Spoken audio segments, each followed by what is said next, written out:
Hey there, welcome back to my channel. Today's story is Finding Hope in the Dark.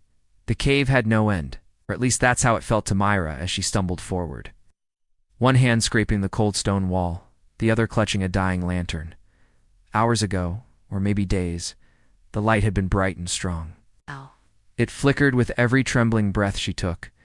She had fallen behind the others during the climb. A wrong turn, a misstep, and suddenly the world was pitch black and unfamiliar. Her shouts had echoed back at her, empty and unanswered. No one came. At first, fear was her companion.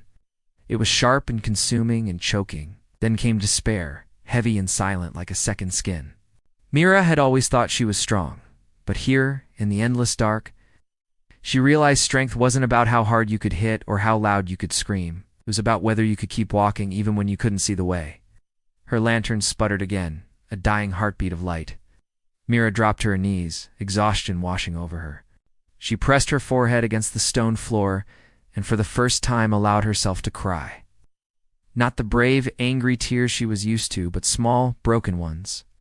And in that moment, she heard it. Not an echo, not a trick of her mind.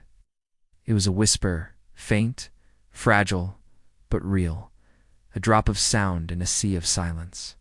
She lifted her head, holding her breath. There it was again, a voice.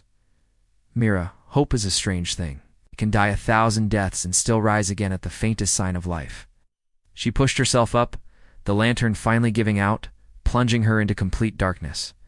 But it didn't matter anymore. She had something stronger than a flickering flame.